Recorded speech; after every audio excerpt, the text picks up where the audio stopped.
You got your mama's sunshine, you got your daddy's rain. You're like a piece of heaven in a hurricane. And it's bubbling all Everybody, welcome to this week's podcast. I am Josh. I'm here with Pastor Tom Touchstone, Pastor Ron Vietti, and Vince Sierra, and this is Off the Mountain podcast. So today we're coming off of a little Thanksgiving break, and we're feeling good. We're I don't know about you guys, but I've got my whole workout plan. I'm carved up, brother. I'm set up. carved up. Right? We talked about before the podcast how much pie we actually ate. But you know what? I thought about this, and this is a moment right here. What else are you supposed to do with pie? But eat it, right? Like that's what you get. If somebody buys it, somebody has to eat it. What are you gonna right? do with it? You can't just let it sit there. It's bad that it just stares you down for. You're like, no, nope, no, and finally you're like, dang it, and you get your fork. I always go back and I'm going to get a little bitty piece. Yeah. And I get 10 little pieces instead of one big piece. Did you catch yourself though ever like just in the whole pie tin? Where you're just like, I don't even need a fork anymore. Just let me just go at it. Well, Ashley and I, Dad, we were doing a pumpkin pie test. We had the Costco one. We had the one you guys gave us. And we're sitting there going, oh, this one has some cinnamon in it. This is nice. We're just going back and kept It testing. is gone. Until it's gone. You're like, did I get enough? My sister-in-law, she was out the door. She goes, you sure you don't want some of this pie? I go, I do. They were walking out with it in their hand. I usually eat a pie myself every Thanksgiving. Yeah. But this year, I ate one piece of pie, I think, on Wednesday night. We had a celebration that went from Wednesday night to Thursday. And then the next morning I got up, we're in the mountains, and Tara says, Dad, I was going to make some pancakes. Do you think anybody want them? I said, I do. So instead of eating pies, I ate 15 pancakes in 2 days. With Buttermilk pancakes. That's wild. On Thanksgiving. Yes. with syrup. Syrup, and then I switched to strawberry jam. So That's funny. That's a good switch. yeah. Anyway, today, tell them what we're going to talk about, Josh. All right, so today we're talking about something that we talk about a lot in our little subculture here. We talk about life change, and specifically the way we talk about it is we talk about chapters, like a chapter of a book. You have to close one chapter and open the next chapter, and that seems to happen in life. Not all the time, but it happens a handful of times in our lives. And so what do you do when you start to feel like it's time to close one chapter? I think you said that well. It happens a handful of times in our life. I would agree with that. Too many people start too many chapters. They're always starting a new chapter. That is not healthy. But there are times in Without life. finishing the last. Right.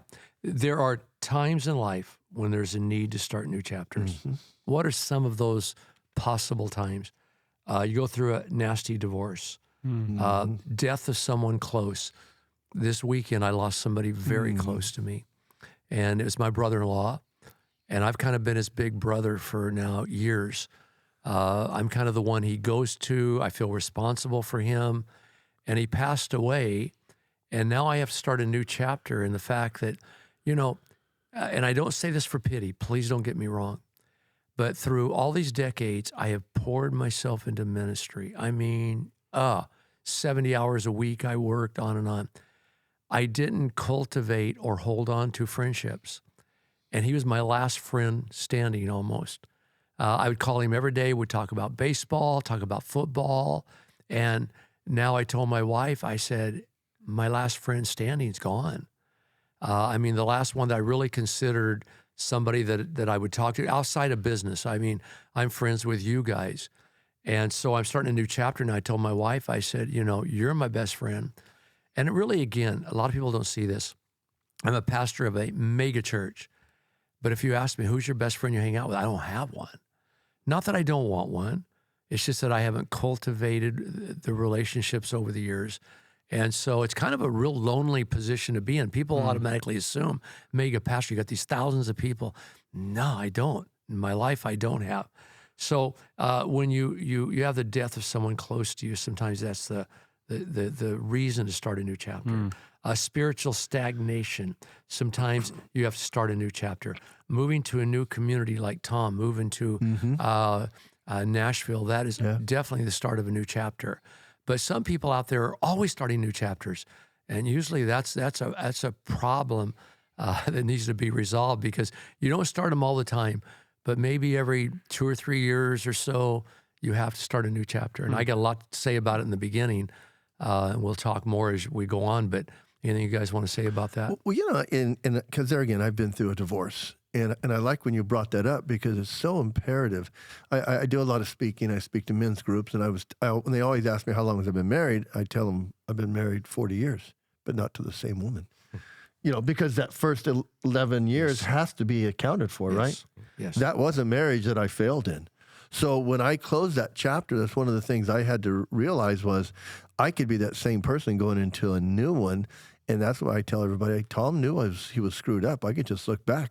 She wasn't a bad girl. I mean, it was my fault. And so as I look back, I'm like, I got to fix this. And so closing that chapter didn't mean I wasn't going to open it up again, because I did. Now I've been married 31 years. Wow. And so as you talk about it, I had to learn from that last chapter that I did close and open up the other one. And now that as I've been, married to my wife now, Tiffany, I mean, I think that, of course, marriage is always complex, is that we've toughed it out, and I've learned from it. I love that. And I love how that goes right along with chapters like in a book, because in a book, a good book, right, would have a storyline that has a lot of ups and downs, right?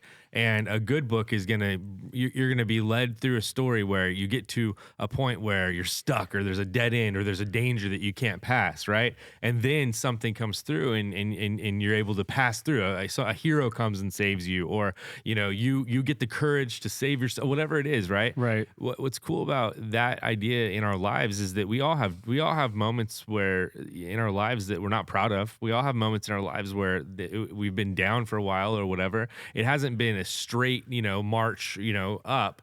It's been ups and downs. It's like the stock market, same thing. It's up and down and up and down. But know when to buy and when to sell. Right, but ultimately it goes up in the long run. And so, that's how our lives are. And so some chapters, they may not be the one, that might not be the one chapter that you're so proud of in your whole entire life that you're going to lead people to. You're going to lead people to the entire story. And Right. say, You know "This what, is the Josh? story," You said something too that just entered my mind. When you close a chapter, you got to choose which characters from that old chapter do you want to carry over into the new chapter. Some of those characters need to die with a chapter. Others need to move over into your next chapter. Well, I have a chapter in my life that I'd rather forget. I'd rather dump it. But you know what? It's part of the story. And accepting that has been really important for me. And There it you makes go. the other part more There you go. powerful. It really does. I mean, especially when you look in the light of what God can do. Yeah. Because I do believe in 2 Corinthians chapter 1, it says he comforts us in our affliction so we can comfort others. Yes. So that's like paying it forward. Yeah. That's good what you said, Josh. There are some chapters that aren't real pleasant, but they need to be in the book. Yeah. First, it's good to put closure on an old chapter before you move on to a new one. Before you move on to a new chapter, you have to ask yourself the question, have I accomplished everything God wants me to accomplish in this old chapter? Is it premature to start a new one right now? For example, I've got pretty good at this, I think. We built our dream home a few years ago, and it was just beautiful. And we were living there, and we thought that God wanted us to move on to somewhere else for reasons I can't discuss. But anyway, although I love that home, it had everything I wanted, I was able to say, you know what, this is just a chapter closing our life. I don't need to have this to move on. And so I think you ought to ask yourself the question, don't move out of a chapter prematurely. Ask God, say, God, is there anything else I need to complete in this old chapter? Are there any loose ends I need to tie up? How do I put closure to this and move on to a new chapter? And usually when you're writing a book, I've written a few, you need to, at the end of that old chapter, summarize everything in that chapter and lead the people into the next chapter. So make sure that God is through with your old chapter before you start a new one, is what I'm trying to say. I think that takes a lot of self-reflection. I go back, and as we were talking about this morning, I've been dipping my toe back into the fitness world, bodybuilding world. And when I retired from bodybuilding, I was only 27. And it was like, well, that's a weird word to use, retiring from something, but I've been in it for a decade. And I had to realize with self-reflection, my body couldn't keep doing this. Yeah. No longer could I lift the weights that I needed to because I had injuries that I couldn't fix. No longer could I keep taking the drugs that I was taking because I just realized that that's just not going to help me. And so I had to realize that what got me into it was lifting weights. What kept me going was making money, competing. And now that was done, what was next? So that self-reflection took me on. I had 2 gyms offered to me free. Just here's the keys, go do them. One was San Diego and one's Costa Mesa. I think you're the only person in the universe that has ever went from bodybuilding to computer science. Well, see, Right. Doesn't quite that, but, I love it. but that's the next move because I had to prepare for that while I was still doing the other. yeah. And That's so cool. I love it. But it was something I had to do, and it just so happens that I think I had the aptitude for it, and I did it. And when I was ready to jump out, I had a career to go into. I think the bridge for that was emerging technology, emerging things, right? It's like, oh, this is the new thing. I'm going to jump into this. Yeah. Tom, you led me to something. Okay. Because when you're writing a book, sometimes you'll get 4 chapters away and you'll think, I don't know if I finished that chapter 4 chapters ago well enough. I think I'm going to go back and revisit it and put a new ending to it. I don't think I got closure in that. So I think there are times where we think, you know what? I'm thinking back to an old chapter that I thought I closed, but I'm not sure I should have closed that or I closed it appropriately. I need to go back and revisit that now and put a proper closure to That's it. good. I think sometimes we look at things so linear too, like from just point one, from the start to the end. And like you said, there's a lot of hills and valleys in there. And a part of that process comes when sometimes, especially in this day and age, or in this time that we're living, everything's so rushed. Like we're in a hurry to move to the next thing because it's like important to stay on technology, or it's important to do this thing or to do that. And sometimes we need to slow down in the chapter we're in and absorb the thing that's happening to us in that moment. Like you said, you went through a tough time. If you would have been said, well, that's done, and you closed that chapter, that you would have missed out on seeing God heal you through that process. And so sometimes when we're in something, we want it to be fast, point A to point B, and be done and close the book. But sometimes we have to absorb the thing that we're in or be present in that chapter so that we can really let the thing that's happening to us happen to us. One of the things they teach you in therapy is something called radical acceptance, right? And it's accepting what is true. It's accepting the facts. That's good, Accepting what has happened in your life. That's like almost like the only way to move forward. Is that It's almost like owning it? Yeah, I think so. It's well, what it is, Tom, is it helps you draw a fine line or draw a boundary between what is real and what isn't. Yeah. Because what happens is we will stress about things that are real, and then we'll build a storyline around that that's much bigger than the truth. And so Right. there's a lot of like aspects of that story Right. that aren't true at all. They're not real Right. at all. And so when you go back and accept the facts, you're like, okay, that's real. But all that whole storyline that I'm building around this whole what if situation yeah. is not real at all. And you go back and you say, okay, well, I don't have to worry about all those things because those are made up. It's ruminating. It's when you take something and you're like, I made a mistake, or I didn't like how this went in my life, or this person, rejected, whatever it is. And you build this crazy storyline around it, and you start defining all these whys. Right. Then you're way more stressed than you need to be. How many times do we let the what ifs though dictate our chapters? Like often. yeah. So we say, well, what if this, and then we pivot and we move. We just had a conversation a second ago about, well, what if this? Then we might as well do that. And it's like we take Right. those what if scenarios and we make those the basis of our whole chapter. And really, we can never close the chapter if we live in the what if reality. What makes us different than like my dog, okay? And we talked about my dog. My dog is slightly lower intelligence than other dogs maybe, but he's a wonderful pet for my children. But he doesn't sit around and think, man, like what's gonna happen next week? What's gonna happen next year? And when am I gonna die? He doesn't sit there and think Right. those things. He's just like, when am I? He thinks about two minutes Food. ahead. Am I gonna eat right now? Yeah. And that's it. But humans are different. We have this ability to worry about the future and prepare for the future, Which brings right? anxiety and Right. stress. And a little bit of anxiety, a little bit of worry, a little bit of concern is okay. But once you get to the point where that's all you think about are the what ifs. Or- controls That you. leads me to another thought, and that is, wise people look at the future a lot. I mean, I've always compared it to playing a game of chess. You make this move for right now because you're looking 10 moves away. You're preparing this one for 10 moves down the road. Mm-hmm. Sometimes there's new chapters that we need to write that we don't want to write, but they're essential to the story. Yeah. And I'm in one of those chapters right now, I think, where I'm in a pause season. And I don't want to write this chapter, but I feel for the future of the church And for my family and everything else, I have to write this chapter. So, You know, a good biblical example of a chapter closing is the story of Peter and Jesus. Jesus is telling Peter, this chapter is closing, and he doesn't accept it. No. He's like, no, we'll fight. We'll do whatever we have Yeah, to do. right. And I think that not accepting that for Peter was what caused him to just float away for a minute. What caused him to run away. And then he denied Christ. And then he's out on the outs, right? He's not even there when Jesus Oh, that's so many good points, Josh. he thought he was going to have to live a chapter without Jesus. Yeah. And he didn't like it. He didn't felt like it. insecure. He felt wasn't ready for the next afraid. one, He wasn't you know? ready for it. Does God prepare us for the next chapters? For example, Oh, I just yeah. telling Tom before we went on the podcast, I know that I've got to write another big chapter before I die, but it's not yet. And I think God's preparing me for that chapter. You know, as I went into the corporate world and I spent 16 years there, never in my mind did I think I'd be saved, which means salvation through Christ. And when that happened, it started a new chapter in my life, but it also started to close my employment chapter.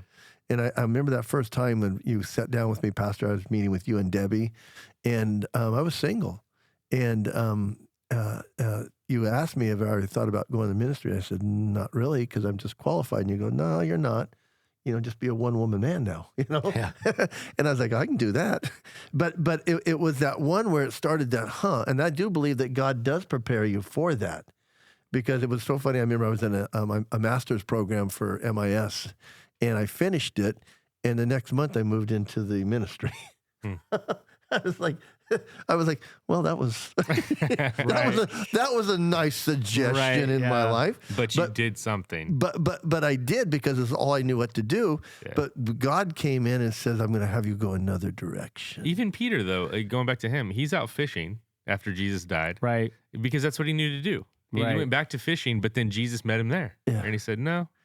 Jesus, well, Pastor's sermons, when he says that the guys looked on the shore and they didn't catch any fish, but Jesus had what they were looking for. He had what they were looking for the whole time. And that is so true, that if you realize that and you start put it in that perspective, it allows you to open a new chapter and close another. But Josh, going back to Peter, how often in our life do we try to go back and live in an old chapter that was supposed to have been closed? Yes. And we try to go back and live in it again. That's just not where life is But at. it reminds me of like the guy who's still talking about high school football, you know? and- Uncle Rico. Yeah. Just like, man, you know, we would have been state champions If you wouldn't have missed that tackle. Yeah. Right. You know, I've got so many friends that talk about they're still into athletics as far as bodybuilding is concerned. And Olympia was last weekend, and there's some problems with it. But there's one guy that we've talked about that could move from a classic to an open division. But one of my friends says no, because his kidneys and livers probably can't handle it. The drugs, the eating. Right. And I was like, you know what? I never thought about that. I mean, because naturally he's thinking, what's my next move? Right. And it's there, but the body isn't ready for it. There are boundaries. Yeah. that God gives us genetics or, you know, spatial boundaries. There's all kinds of boundaries that Right. God keeps us in. That's the thing, too, about like people are always asking the question, Dad, and you actually mentioned this before the podcast. So I'm going to mention this again to get your brain moving. But people always ask me, you know, how do I know I'm in God's will? How do I know that I'm doing what God wants me to do? And what I've learned is people become paralyzed when they worry too much about being in God's perfect will. But God gives us choices Yeah. within his will. It's almost like God has this giant fence in this pasture, this huge pasture, you know, and he's like, I would like you to stay within these boundaries. But within these boundaries, there's so many different choices. Well, I used an example of that before the podcast. I had a very successful young pastor come to me, and he felt he wanted to leave the ministry he was in, which was a successful ministry, and go somewhere else.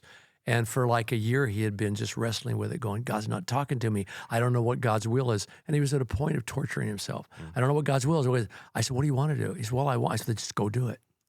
I said, I don't think God cares where you go right now. Just preach the gospel wherever you go. Yeah. And if you do that, God's going to bless you. And he said, that freed me.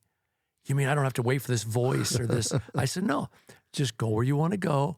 Because obviously, probably if it's been the whole year and God's had that city in your heart, you probably need to go there and just preach the gospel. Quit making a big deal out of it. Your mother also illustrated that for me so well.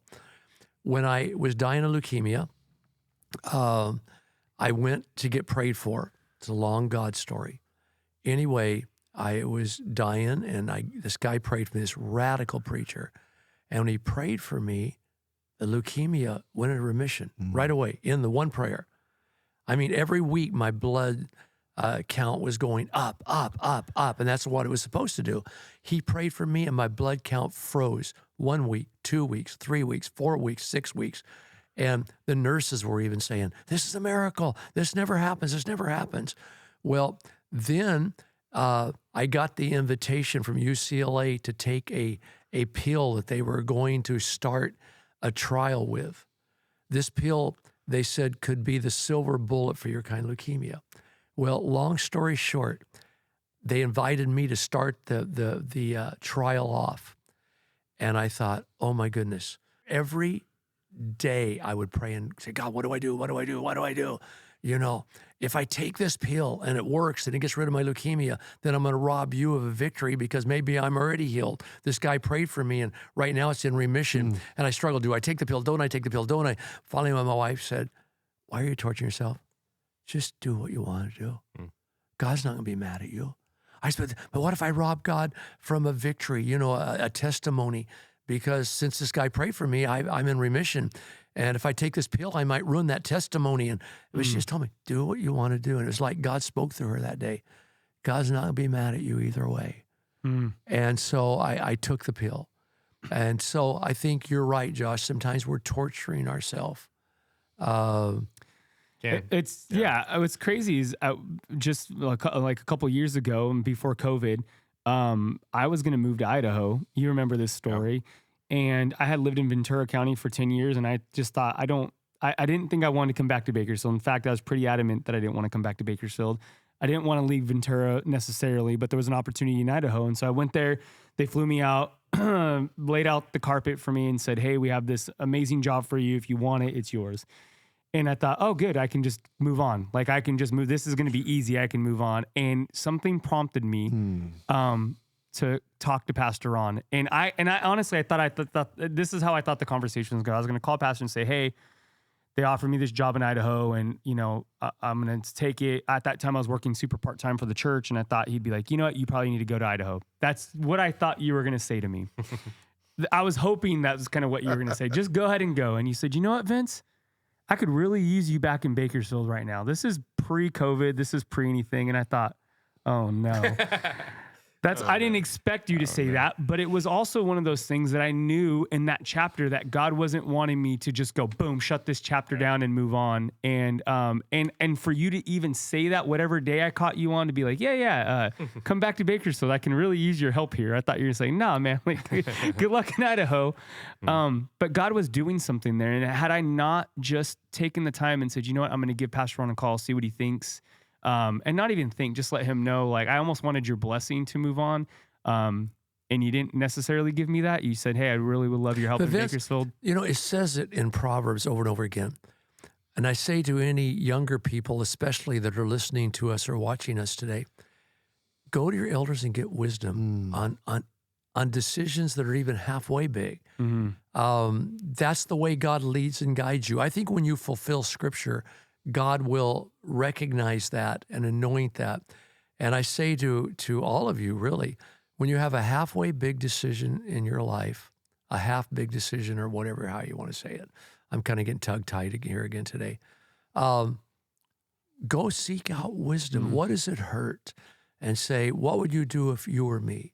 Would you pray with me about this? What do you think about this? I just want to hear your thoughts. And that's so smart if you do that. Yeah, The Bible says that the wisdom comes from many counselors. Yeah. And had I just seeking people out. Yeah, it does. Had I just done it, my kids love Bakersfield for what they just love it here. They love their schools. They're doing great in sports. They have a great community. The church has been a great backbone. Me jumping into I needed the church more in this part of my life than I realized I needed it. And that's funny how that happens, you know, because I was plugged in Ventura, but I wasn't like, I'm plugged in now and just with the community and people. And it's like, God already knew he had a plan, but had I just said, nah, I'm going to do my thing. it could have completely just changed the trajectory of what I was doing with my life. I do believe, as we're talking to a lot of Christians out there, and if you're not a Christian, I mean, still listen, because I think God could be speaking to your heart. Yesterday you said something, Pastor, and used a scripture as reference to the fact that there's 4 generations of your family that's in the ministry. And I love that when you can go back and rest your hat. I'll just use a word, the old phrase, rest your hat on something. And I love it when the Bible talks about commit your work to the Lord and your plans will be established. Yes. I mean, it's one of those things where as you go through life, you got to be seeking the Lord. I mean, there again, my life verse, if I had a tattoo, it'd be Matthew 6:33. Seek ye first God's kingdom and his righteousness, and then he'll take care of the rest. And then Proverbs 16:3 says, trust in the Lord with all your heart and do not lean on your own understanding, Yes. and he will make your path straight. When you can rest on Scripture, I even had something happen last night to something that was so insignificant that it was part of a move that we're making to Nashville. It was so insignificant that I was willing to give on it, and within 3 minutes, I had 3 confirmations, not 2. It was weird. I went to my wife. I go, hey, Tiffany. She goes, Tom, I don't want you to give on that. And it was just something from me. And when that happens, I'll share it again. But it was just something where it's like I was going to give on something that didn't seem like a big deal to me. Like, don't worry about it. I don't want that. Right. And then God's like, no, I got a purpose for that down the road. That's what I felt he said. And that's why I But backed. Tom, don't we live such a simple, spirit-filled life with God? I learned on my own, I say. I didn't have anyone to disciple me. I didn't have the privilege of getting in a good church and having someone show me how to live for Christ. And I've come up with this real simple way of living for Christ. For example, I woke up last Tuesday, a week ago, and I woke up middle of the morning. I was not scheduled to speak in Bakersfield on Sunday. Pastor Tom Hollenbeck was speaking. And I woke up at 5 in the morning and I had a sermon on my heart. And I said, God, do you want me to preach on Sunday? And so I looked at the sermon and man, I outlined it in like 10 minutes. I changed it later, but anyway, this is the start. And so I outlined it, got up, went into the kitchen, and Debbie came in. She got out of the shower and she says, for some reason, I think you should be speaking on Sunday. Wow. See, now, most people would go, whatever, coincidence, not the way I live life. Not the compilation. And then I preached yesterday, and I will say probably I got more feedback on the sermon than I have in 3 or 4 or 5 months. But that's the way we follow God. That's it. It's so simple that most people miss it. But the Bible says unless you become converted like a little child, you're going to miss these things. So something's sticking in my head, in my craw a little bit. You know how if something's spoken and you just can't get it out of your head? Right. Yeah. When we talked about going and asking people for advice, I have a word, I think, for the people that are the advice givers. Be careful. Yeah. Be careful. Don't just run your mouth. Don't just say whatever pops in your head. If you're somebody that somebody else trusts in the Lord, pray about it before you say something. And it's okay to say, right now, I don't know. Let me pray about that. Don't just say, this makes sense. You do this. And then, because I've seen so many people in the church world and even outside the church world where they'll give you advice and then they'll be like kind of judgmental if you don't follow it. It's like they're very, it's like you better do this. You better do this. Yep. And they might be right. They might be wrong. I don't know. Yeah. But be careful. That's the biggest thing. I try to seek out counsel, and this was taught to me by Pastor Ron, that the wisdom of counsel comes in many. When I go talk to a worldly friend, they're going to leave out the spiritual advice. And when I go talk to a spiritual friend, they sometimes don't see the common sense. Precisely. the other. And so sometimes they take it. I've always began, and I think with all my careers, I've began in small things. And I always look at the verse in Zechariah 4:10. It says, do not despise the small beginnings. Because you can't start at the top. You've passed your own. You've said that for years. You can't go you're not going to go from the mailroom to the CEO desk overnight. And it goes on to say that the Lord rejoices and the work began to see the plumb line in Zerubbabel's hand. I mean, you got a guy marking out the foundations, and you could say, oh, that's insignificant. Let's get that done. But if you don't do it right, you're not going to be able to. But Tom, let's go back to your continue. thought right there. You said there's wisdom in a multitude of counselors. Yeah. So isn't that what we do? We go to the person who's worldly and they give us counsel and we go, man, 10% of that's really good. Then you go to the godly one who gives you godly counsel, but no worldly. And you go, 20% of that's really good. And when you put it all together, you sometimes get your answer. You do. Now we watch a video on Instagram or TikTok, and we take all of it as 100% truth, and it's like, well, that's what I should do with my life, and that's also not the way to live. Well, if they said that, then it obviously should work. Right, it should work. Right, yeah. Well, you see it all the time. You see people. I was telling Josh, head of the podcast. That's what they call them, influencers. They're supposed to influence you. So I have Yes. we have a story of Vince and I have a story of, I think you were with me. No, it might have been Aaron. I don't know who was with me, but we were driving down the road, and there was these kids laying in the street, and we were driving. It's a highway, and they got up and ran off real fast. And we drove by. We saw they had cameras in their hands. They were influencers. They were taking like a photo in the middle of the street, like this, laying down on the street, Wow. like whatever. And I'm thinking that's the reality of it. The reality of it is these kids are just going around taking photos and they're doing these things and they're thinking about content constantly, and they're not danger. Some of them are leaders, some of them aren't, and so you just gotta see what's going on for the young people out there that are following these people. Because I talk to junior high kids and older, like your kids are, and they get so overwhelmed by these influencers on TikTok or Instagram, and they just want to follow, them.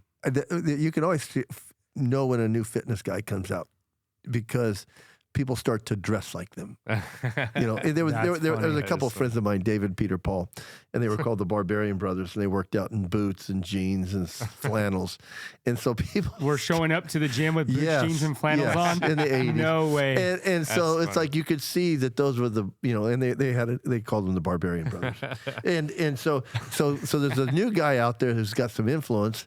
And his hair is long and he wears a baseball cap, so they're starting to pop up. That's funny. And you're and as a lot of people have been starting to poke holes in this person's theories, I'm like, they're not just dressing like him; they're eating like him, working out like him, taking the drugs that he does, and it's just like you there's deeper than just wanting to dress like somebody.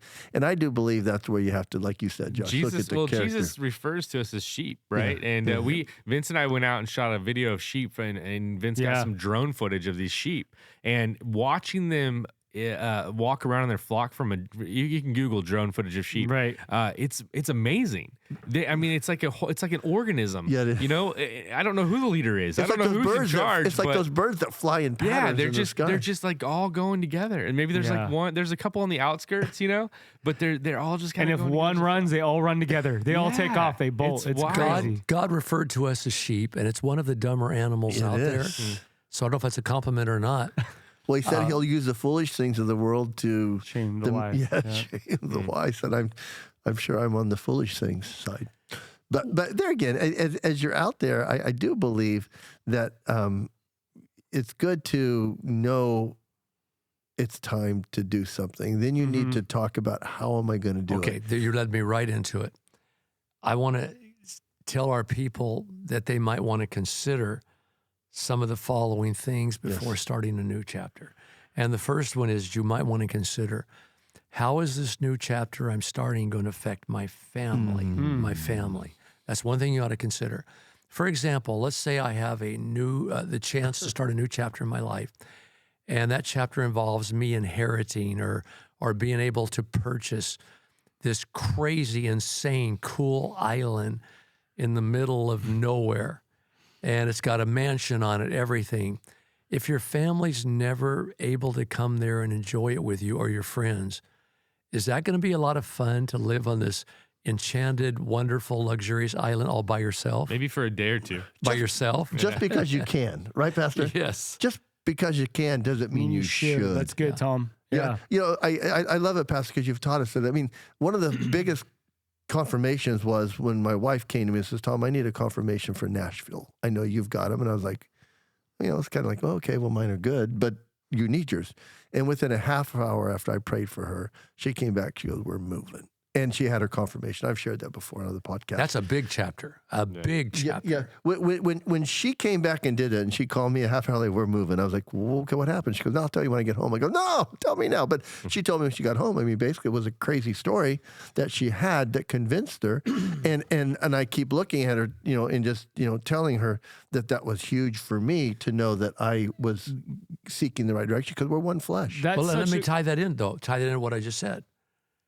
Before you start a new big chapter, you might want to consider the question of how this is going to affect my family. Your whole family's going with you. They are going They're with us. all going All of- with you. They're all led to Nashville. Obviously, that's a good illustration. My daughter Taylor said, she goes, Dad, I'm going to probably move after December, in January. And I go, wow. She goes, so I probably won't see you guys till you get there after Christmas. And I was like, wow. Right. It starts becoming reality, but Yeah. she is firmly believed that she's called to move. And I said, honey, if you got that, you got to That's go. cool. Now, we have to close an old chapter when you leave because you played a big role in this ministry.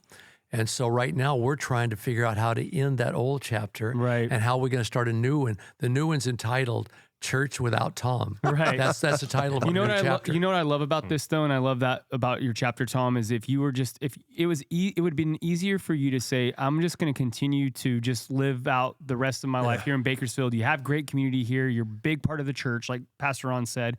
It would have been easier for you not to explore and start a new chapter. And I absolutely. think for a lot of us, we're out there. We are so deathly afraid to start a new chapter, but it's the thing that we're supposed to do. Meaning you might need to be moving to a new job. You're supposed to move to a new city, but you're so scared because you're comfortable. And I think a lot of times when people don't close the chapter because they're comfortable. Maybe they're supposed to end a relationship with somebody, but because it's comfortable, they don't start the new chapter. Maybe they're supposed to move into a new occupation, but because they're collecting a paycheck every week, it's comfortable. And so being comfortable sometimes dictates whether we move into our next chapter or not. And I love, Tom, that you're able to say, yes, this is going to be a complete life change. Yes, you have your family going with you, but you're willing to start that new chapter. And I think sometimes we have to risk a little bit in order to get to that new chapter. Well, the second question we have to ask ourselves is God in our decision to close the old chapter? Tom has had God answer that for him. For example, I'm a big part of the Las Vegas church as well as the Bakersfield. And I've asked God many times, is it time to close the chapter on either Bakersfield or Vegas? Because I don't know if I can do both. But God has made it very plain to me that it's not time to close either one of those chapters. So, And you know what I think is important about that? What's that? Is that you've found relief in Josh and Vince as a team here. Yes. You found relief in Jerry and Russell to have a team there. Yes. And I know Doug's not backing out on you completely, and I'm staying involved with the Off the Mountain pastor retreat, wilderness retreat. So it's like God is giving you the right tools to help you stay in. Yeah, and God will guide you. You will not miss His will. If you'll take something to God in prayer and say, God, I don't know if this is your will or not. I don't know. Take it to God in prayer for 10 or 15 days. You're not going to miss the boat. No. Because the Holy Spirit lives within you, and He's going to start convicting you either to go more into that direction or to cut it off. And you will know just from your heart from spending time with God. Yeah. You won't miss it. A third thing is that you might consider before you start a new chapter is, are you doing anything unscriptural? Yes. I want to go back to something you said earlier. Josh, you said this. This really was a defining moment for me when I was in a situation where I watched a pastor tell someone he was counseling. He said, you know what? You're not in a scriptural divorce, or you're not in a divorce that probably has scriptural basis for it. And so you'll never be able to get married again, ever. And I thought, it's easy counsel for you to give. You're sitting behind that desk in that big old fat easy chair, and you're happily married. And it's such easy advice to give. Whether it was the right advice or not is not the point. We have to be able to put ourselves in that person's shoes. And I still think mercy and grace always trumps over legalism and law. There's a lack of empathy, I think, in the church, especially among leaders. That's one thing that I wish I saw a little bit more in myself as well. I want to be empathetic. I want to be able to feel and understand what people are going through. You know, I think that's what Jesus did, right? Like that's the whole idea of God sending Jesus Right. down. Yeah. And then you come to that place where you can't compromise the word. Right. And so you have There's to a find balance. out where the Yeah. fix is, Yes. right, Pastor? Yeah. There's a balance. It's like you can recognize one thing, and then it's like me. I had God told me I had a woman problem. I didn't think I had a woman problem because I could get a woman. And I think God says that's the problem. Yeah. And so I wasn't going to live without a wife, but I had to stop a moment and realize that God was wanting to be more than any other problem in my life. And as I gave over to that, there was a struggle, but then there became freedom. And then there became a reward, because then once God brought the right woman in my life, Tiffany, I so appreciated that. Yeah. Well, Tom, what you said too, you can't compromise. Coming from a counselor's viewpoint again, whether that guy's advice was right or wrong to the couple, I just saw a real lack of empathy. Yes. And so I didn't see it.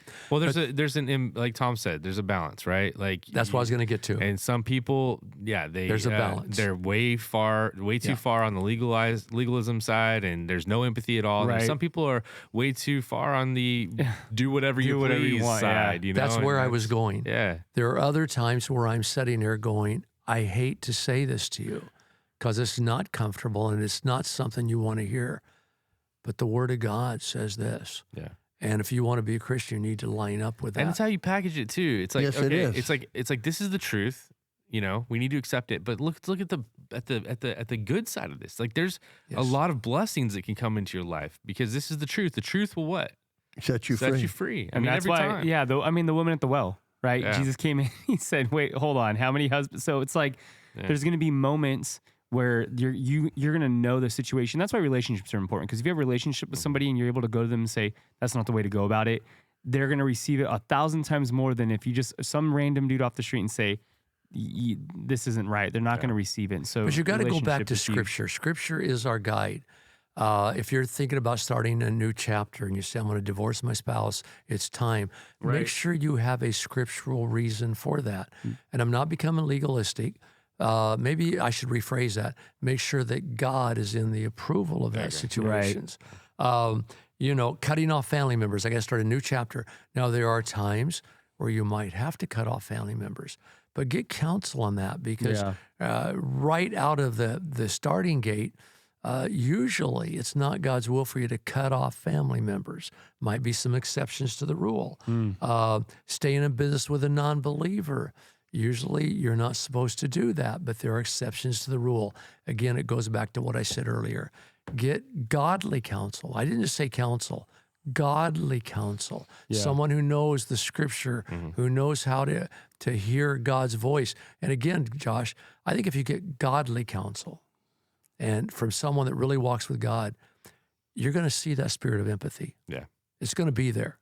I saw someone do this the right way the other day, and they were going around and they were talking to different people, and they were telling them, they were saying, "Hey, I'm getting counsel from multiple people. I just want to hear your opinion on this. I want to hear your thoughts on this." And it was much different than going to somebody and saying, "What do you think I should do?" Yeah. Because when you ask that way, they're like, "Well, you should do this," you know. Because you feel the weight to tell them that, right? But if it's like, "Oh, you want my opinion? Okay, cool. I think that let's balance this Josh, out." And it's so you'll get a often when I completely close a different- counseling appointment, sometimes I will have an opinion because I'm really basically a pretty opinionated person. And I close it so much of the time like this. I'll say, Lord, right now I've told this person what I think they should do. And I think it's good wisdom.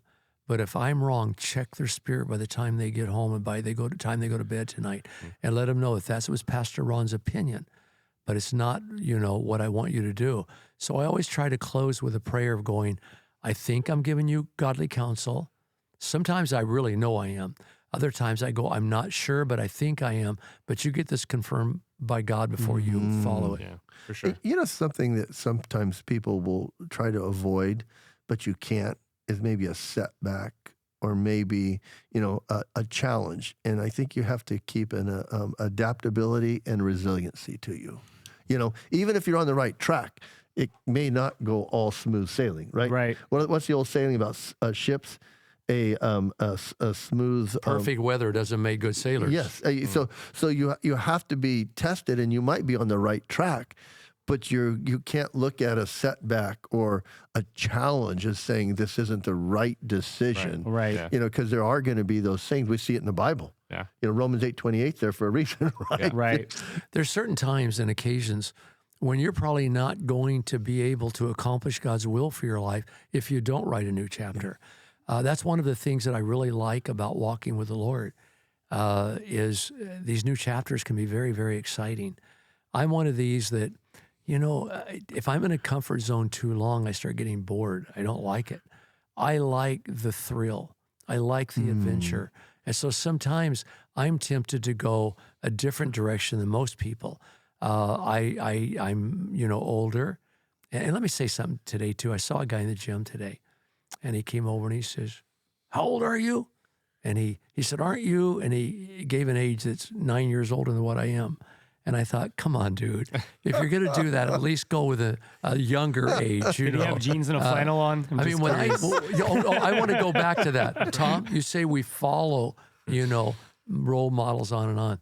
Why are all these people starting to wear pajamas to the gym to work out? Is that happening? Yeah, it's happening. In fact, I heard someone say the other day, you will know if your teenager has a new girlfriend at the gym because he'll start wearing his good pajamas to the gym. Oh, no. All kinds of people are working out in the gym. I wouldn't in take my pajamas. kid to the gym if he had his pajamas on. They are. Is some role model out there? Are they starting to put stuff out there about working out? I in haven't pajamas? seen that one. I've just seen the other one. His first name. I'm officially at the age where I don't know it's cool anymore, so it is what it is. Oh, your I kids, think I've been there for a while. I didn't want to admit it, but now I have to. My kids You get remind a me every day. mic, yeah. My Yeah, kids right. remind me. I have Your kids- you have teenagers. Oh, I have yeah. teenagers, and they let me know, Dad, that's not funny. I can still fool Okay. my kids a little bit, but yeah. You're- Pretty soon you'll get at the age where you just don't care what's cool. My daughter, the other day I was walking out. She goes, "I know you don't care." She started there. But that doesn't match. Right. And I have had a moment that thought, funny. my comeback is I don't care, but she's going with me. We were going to the gym together. I go, so that's as much for her yes. as it is for me. So She I go, didn't want to be embarrassed. so I came out and I go, how about this? She goes, that works. Well, I've always said there are three types of preachers in the world. There's the young guys who don't have enough wisdom to say the right things. And then there's the middle-aged preachers who they really dot all their I's, cross their T's. They take great pains with it, and they don't try not to say the wrong things. There's the old preachers that just don't give a crap, and they just say what's on their heart. And I think that's where it is with being in style today. I'm dressing the same way pretty much today that I dressed 30 years ago. I don't know what's in style. I'm making my own styles. I'm being my own self, and there's freedom in that. So anyway, guys, I didn't come in here real prepared today to talk on this subject. I've been so busy. What else do you want to say about this? Well, I think that people need to, especially when you're starting a new chapter, celebrate the milestones. Because you're not going to, like Josh said, the first page of the first chapter is always just setting it up. Yeah. And so celebrate the milestones when you get there and appreciate it for what it is. Also, the self-awareness to realize what chapter you're in. Like we talked about kids a second ago. My kids, one of my chapters is my kids, and everything revolves around with sports and school. And so Hannah and I are very involved in their everyday lives. And so every decision that we make, as you talked about earlier in the podcast, is revolved around them. Like, how is that going to impact them? Is this good for them? We're constantly looking at their schooling, their education, their friends, and how all it plays out. How we spend our holidays. And so that's a big chapter in our lives Last right now. night I was reading a journal article and it talked about how kids grow up their parents as well. Oh yeah, it's really for sure interesting. happens. Yeah. It's fun. My kids, they make fun of me. They're like, "Oh, Dad, you're so whatever," and I laugh. I can laugh it off. But I think Huntington was our experiment child. Is what I said, because he was my first. And then all the rules, Prototype. prototype. And then all the rules changed with Kendall, and they're just laughing at me. They're like, "Dad, we've seen you go from skater dad to surfer dad to Okie dad. Now you're listening to country music and you want to go hunting. I'm just laughing. I'm like, well, it's just part of life, baby. It was weird. I get saw bored. last night. We were looking at photos on our Apple TV, and a picture came up of your youngest Lila's first birthday party. Oh, wow. And Huntington looks so young in that picture. And it's not that long ago. Because he was young. And it wasn't that long ago. Isn't that weird? But doesn't that make you feel old? Like, you're like, what happened? Well, one I of don't the know, things, but it happened fast. one of the things that I was gonna give on was something for my grandkids, and I'm having grandkids yet, but I think God was saying, hold on to that because you are Right. And so when my wife, when I talked to her about it, she confirmed it. I was just like, I was willing to give on that, but Pastor Ron's told me, man, the grandparent side's the best side. Yeah. And so the decisions my wife and I are making are more for grandkids. And when I told my daughters that, they're like, oh, really? It's so weird, Tom. My sister is about to become a grandmother. That's wild. no. That's a chapter. And I was laughing. I was thinking, haha, you're a grandma. Then I realized I'm going to be a great uncle. Like, Yep. what? It cuts both ways, right? And that seems worse.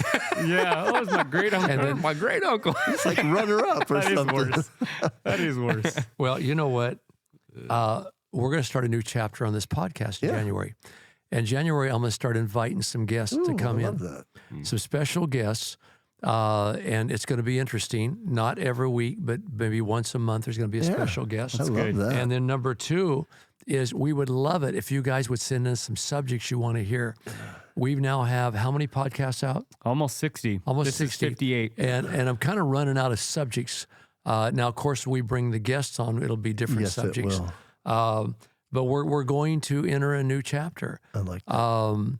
So I hope this has been valuable to you today, that you've got something out of it. Well- But let us hear from you. We really want to hear from you and say, hey, here's a subject I've been really confused about, and I'd like to hear about Well, we it. always have aliens in the multiverse. So to go back to And thank you guys. It's so cool talking to people in the sanctuary as we pass. That one of the things I get compliments a lot of times, Pastor, you don't hear these, but people are in the sanctuary like, we love listening, and it's so real to hear Pastor Ron and Tom and Josh, and you guys are just like we don't think of you guys like that. When you guys get on the podcast, it's a whole different version of the way that we see and you. another thing, and this is probably a disclaimer we should give at the beginning of the podcast, but we're up here talking about what we think. We're giving our Right. opinion a lot, and we're not teaching the Bible. It's risky. It's risky. and it's different. There are going to be people that disagree with us. Yeah. But Yeah. we have a right to an opinion like everybody else. Yep. And these are things that we would not preach from the pulpit. We're not saying that these are God moments. We're just up here sharing our thoughts, Shooting the breeze. shooting the breeze, and having fun. Going a little deeper. Yeah. And so, anyway, we love you guys. And Thanks, we guys. want to hear from you too. yep. Okay, We'll God see you bless. see you soon. Bye. You got your daddy's ring. You got your mama's sunshine. You got your daddy's ring.